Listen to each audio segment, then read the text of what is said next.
Hi, I'm Sharon Joseph, a psychologist at Mysterious Minds. ഇന്ന് നമ്മൾ നോക്കാൻ പോകുന്നത് is about health and fitness.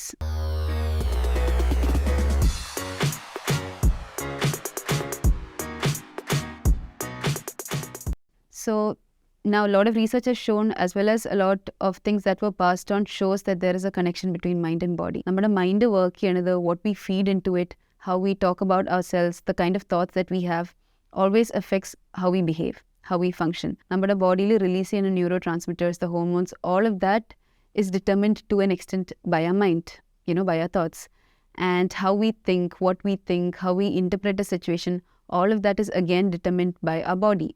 How we take care of it, what we give to it, how we feed it, how we keep it. So, a connection has been established. It's no longer a myth. We know what we think. Our mind affects the body as well as our body affects the mind.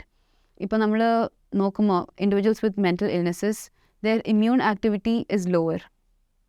So, individuals, the way they think, especially അതൊരു negative സെറ്റിങ്ങിലാണെങ്കിൽ, especially if it's towards the more negative side, if it's towards the pessimistic side, all of this has made the functioning of our immune system work lesser. Similarly, immune system functioning കൂടുമ്പോൾ, we have seen individuals are having more positive thoughts. They are more able to combat with what is reality, what is real thoughts, and what are negative interpretations. So the connection between mind and body has been established. So നമ്മൾ അങ്ങനെ നോക്കുമ്പോൾ, even when we look at mental illnesses, a lot of the mental illnesses like depression, anxiety, even PTSD ഒക്കെ ആയാലും, there is an aspect of therapy where we want to activate a behavior, where we want to mobilize the individual. Karanam, through the movement of your body, through a consistent regular movement of your body, there are a lot of neurotransmitters, even hormones that are released, which is otherwise deficient. So even in terms of therapy, even in terms of medication, we still, make it a priority to tell the individual about exercising, the importance of exercising, how it helps improve certain systems, certain domains in the body, and how it can help them get better eventually. A lot of research has also shown that for an individual who has been diagnosed with depression, working with exercise as a major form of therapy has been proven to be as equivalent as taking antidepressants. So നമുക്ക് കാണാം, even in case of using exercise as a therapy and using antidepressant as pharmacology, another sort of therapy, without medications, there are times where the individual has made a large recovery. So when we look at that, we eventually have to say and agree that our mind has an effect on the body, and the body has an effect on the mind. So that's where health and fitness is coming in. Why is it important we exercise? Why is it important to eat healthy? Why is it important to do regular health checkups?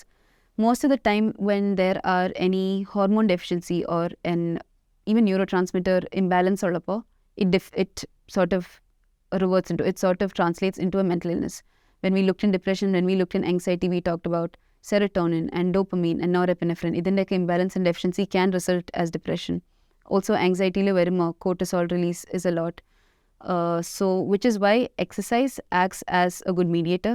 It acts as something that keeps in check that these hormones and neurotransmitters are balanced and not too deficient or too much. Because deficient ayalum there is illnesses, too much ayalum there is illnesses. നമ്മൾ mania നോക്കുവാണെങ്കിൽ there are a lot of neurotransmitters that are too much, that are not inhibited as they should be. So to maintain a good balance, definitely health and exercise becomes a priority. Now, when we talk about health and exercise and fitness, we're also talking about in terms of a lifestyle. Rather than doing it for the sake of doing it, trying to be on the healthier end will only benefit our body. And if it is benefiting our body, eventually that should translate into benefiting your mind. When we look at cortisol level korikkanayittu, even for people who are working outside the house or people who are employed inside the house, there is a lot of stresses that we naturally come across. And adanusaриച്ച് cortisol is also being released. When we are in a constant state of stress, our body keeps releasing cortisol to a point where, the cortisol levels might not come down. So, ഈ cortisol levels high ആയിട്ട് ഇരിക്കുമ്പോഴാണ് കൂടുതലായിട്ട് anxious ആവുന്നത്, കൂടുതലായിട്ട് stress ആവുന്നത്, which again becomes an anxiety disorder in time. Again, no self-diagnosis. Through assessments, we have seen this happens. So, to reduce the levels of cortisol, to keep it in check, exercise becomes very important. A lot of what you eat depends, again, a lot of what you eat affects how your mind functions.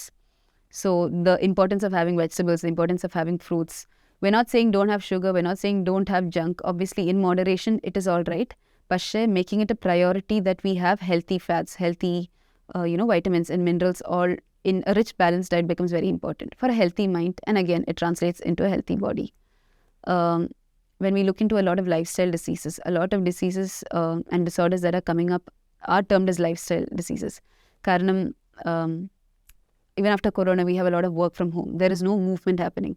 But at least there was an effort, okay, we have to get out, we have to go to the hospital or the office. But now it's all work from home, so our body has no movement. Other karanam, a lot of aches, chronic pains, chronic illnesses have been starting to develop. So make it a point every 1 hour or at least every 30 minutes to take a walk around, to walk for 5 minutes, to give yourself a break. Because it is again acting as a stressor for your body, being in that same position for a long period of time. It is also a stressor for the mind. So make it a point to move around. If we can inculcate a daily exercise habit, that is well and good. It will work wonders in terms of physical illness, in terms of mental illness, all it will benefit. Another aspect is sunlight. If we look into a lot of disorders, there are a lot of cures in nature, and one of that is sunlight. Especially at 8:30, at least 9 Mumbai, make it a point or 5 to 10 minutes you soak in the sun.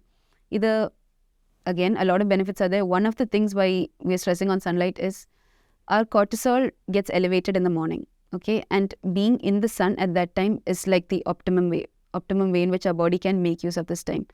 It sets the time for our circadian rhythm. Nammal eppo ezhunekkum, eppo orangum, all of that starts to become aligned when you take this morning sunlight. So if you can, for 5 to 10 minutes, get it into the eyes, get it into your body, let your skin feel the sun for at least 5 to 10 minutes. It also works a lot of wonders. There's a lot of healing that happens through that. But for that, we need to move towards the healthier side. Okay, so now we talked about health benefits of exercise, eating a healthy diet, why being in the sun is important. So all these, doing these activities are putting us towards the healthier side or healthier lifestyle, I can say. And eventually, other karanam, you'll have benefits in your immune functioning, how it functions, your physical illnesses, as well as mental illnesses. So overall, health and illness do have a connection. Being healthy does help us in many aspects to become healthier in terms of lifestyle, in terms of illnesses as well. So doing a regular checkup is always beneficial. Getting to your physician and asking ഏതൊക്കെ ടെസ്റ്റാ ചെയ്യണ്ടേ and getting that done on a regular basis will keep us in check. ഏതെങ്കിലും hormone കുറവാണോ, ഏതെങ്കിലും കൂടുതലാണോ, അങ്ങനെയാണെങ്കിൽ before it blows into a disease or an illness, we can get the help we need. So thank you. This is Sharon Joseph signing off.